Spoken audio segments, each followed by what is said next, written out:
जया तंत्र मंत्र केंद्र चैनल को सब्सक्राइब कर घंटी जरूर दबाएं। नमस्कार, जया तंत्र मंत्र केंद्र चैनल में आपका हार्दिक स्वागत है।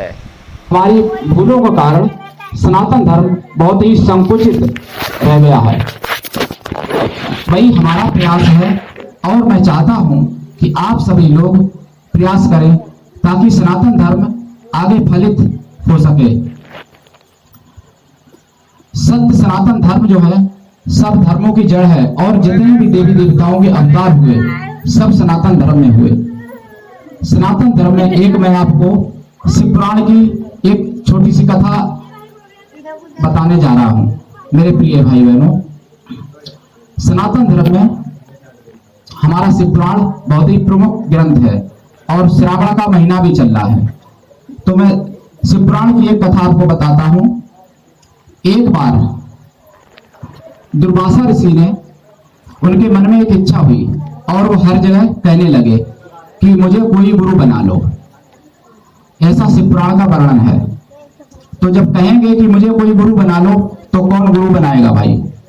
लेकिन ये द्वारकापुरी में पहुंचे और भगवान कृष्ण तो सब कुछ जानते थे। भगवान कृष्ण जगत गुरु कहलाते हैं। भगवान शिव और भगवान कृष्ण को जगत गुरु की उपाधि मिली है और भी किसी भी देवी देवता के आगे जगत गुरु शब्द का प्रयोग नहीं किया गया, लेकिन शिव और कृष्ण के आगे जगत गुरु का शब्द प्रयोग किया गया है हमारे शास्त्रों में।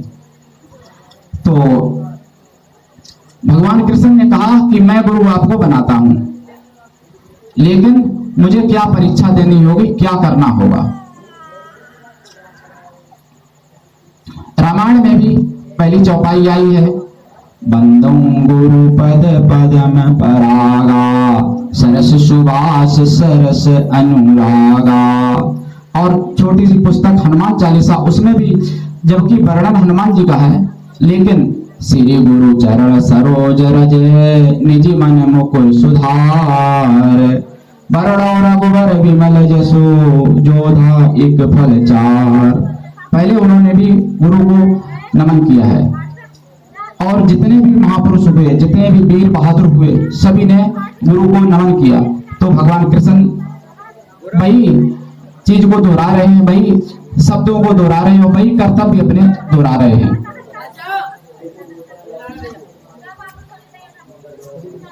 भगवान कृष्ण दुर्वासा ऋषि कैसे हैं कि मुझे आप शिष्य बना लो, मैं आपको अपना गुरु बनाऊंगा।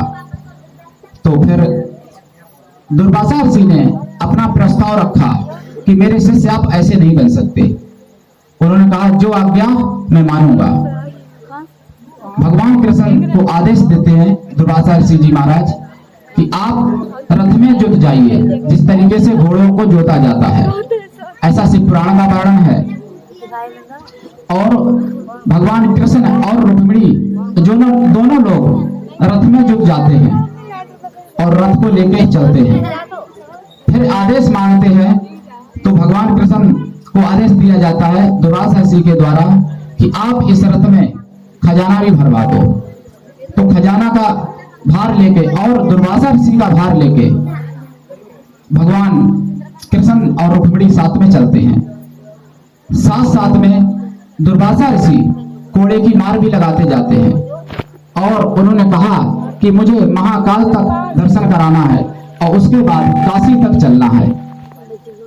दुर्वासा ऋषि जब नगर के बाहर निकलते हैं, मेरे प्रिय भाई बहनों, आप सोचिए जो भगवान कृष्ण राजा भी थे, जिनकी हम आप पूजा भी करते हैं और स्वयं ईश्वर भी थे। मेरे प्रिय भाई बहनों, अगर आप बात करेंगे तो कुछ भी समझ में नहीं आएगा, क्योंकि मेरा तो कुछ नहीं घटेगा लेकिन आपको कुछ समझ में नहीं आएगा। और अधूरा ज्ञान जहर से भी ज्यादा घातक होता है। तो मेरे पास ना तो कोई लय है ना कोई शब्द है अच्छे, मैं तो बहुत तुच्छ प्राणी हूँ, लेकिन ये दायित्व दिया गया है तो मैं चाहता हूँ कि शिव पुराण की जानकारी आप तक पहुंचा दूं। श्रावण का महीना भी है, शिव पुराण सुनने से भी कल्याण होता है और पढ़ने से भी कल्याण होता है। शायद है कि आप लोगों के द्वारा मेरा भी कल्याण हो जाए। तो दुर्वासा ऋषि लेके चलते हैं उस रथ को महाकाल के दर्शन कराने से पहले जो रथ में खजाना भरा रखा था वह सारा खजाना मांगने वाले लोगों को और ब्राह्मणों को लुटा देती है।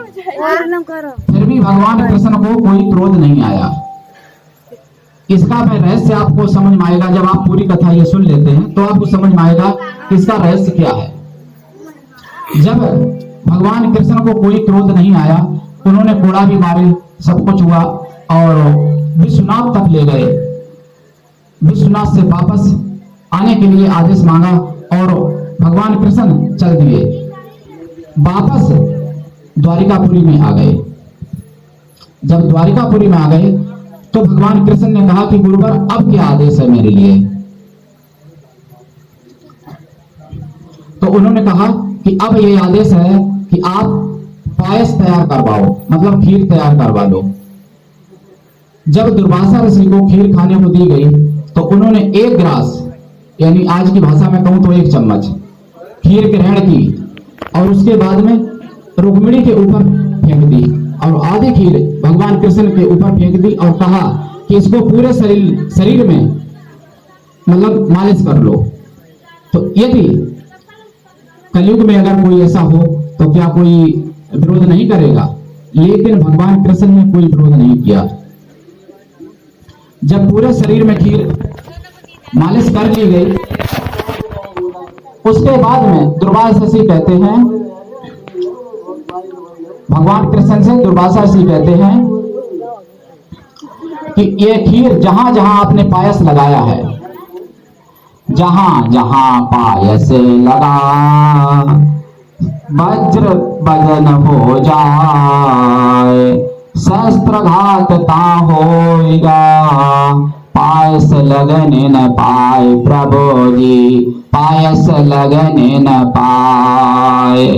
दुर्वासा ऋषि कहते हैं कि जहां जहां आपने शरीर में पायस लगाया है वहां कोई अस्त्र शस्त्र ब्रह्मास्त्र पाशपास्त्र यानी बड़े बड़े अस्त्र जो होते हैं, जो जिनको ब्रह्मांड भी जिन अस्त्रों से नष्ट किया जा सकता है, लेकिन वो भी अस्त्र तुम्हारे शरीर में घाव नहीं पहुंचा पाएंगे। आपके शरीर में जहां पायस नहीं लगा है वहीं पर तुम्हारा शरीर को अस्त्र से हानि हो सकती है। मेरे प्रिय भाई बहनों, आप लोग सभी जानते हैं भगवान कृष्ण के पदम में बाण लगा था। अगर वो पायस पदम में भी लग जाता संयोग से तो फिर भगवान कृष्ण को कुछ भी नहीं हो सकता था। तो मेरे प्रिय भाई बहनों, जब उन्होंने इतना बड़ा आदेश माना, इतना बड़ा त्याग किया कि इतने बड़े राजा हो गए और एक जानवर की तरह रथ में जुटे, पिटाई भी खाई और खजाना भी उनको लौटाया गया और फिर घर आने के बाद कोई आराम भी नहीं किया। उन्होंने गुरु के आदेशानुसार पायस तैयार किया और दुर्वासा ऋषि ने अपना जूठा उनके ऊपर फेंक दिया।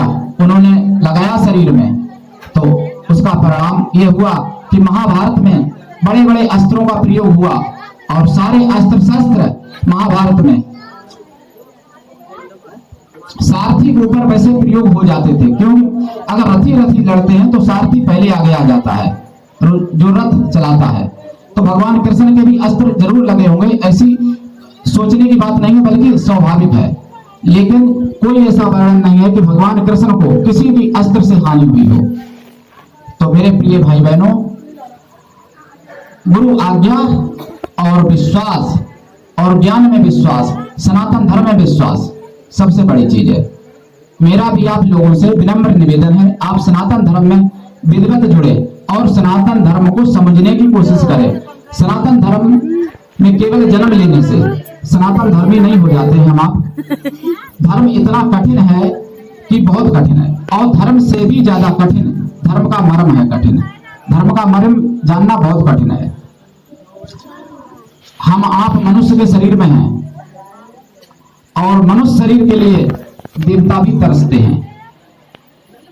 ऐसी क्या बात है मनुष्य शरीर में जो कि बड़े बड़े देवता भी तरसते हैं, जबकि देवताओं की हम आप पूजा करते हैं, हम आप मनोकामना मांगते हैं।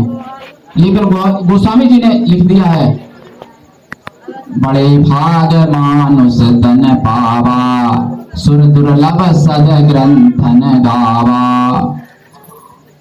साधन धाम मोक्ष कर द्वारा, तेन पाई परलोक समाला। बड़े भाग से मनुष्य शरीर मिलता है, जिसके लिए देवता भी तपस्या करते हैं कि मुझे एक बार मनुष्य का शरीर दे दो। और ऐसे भी मनुष्य शरीर में जो मुक्ति का भंडार है, और उसमें अगर हम मुक्ति नहीं प्राप्त कर सके तो मुझे धिक्कार है मनुष्य शरीर पाने का, क्योंकि साधनों का धाम है। और अनेक साधनों का धाम है। मनुष्य शरीर में 33 करोड़ देवताओं के साधन किए जा सकते हैं। मनुष्य शरीर में 33 करोड़ देवताओं के साधन किए जा सकते हैं।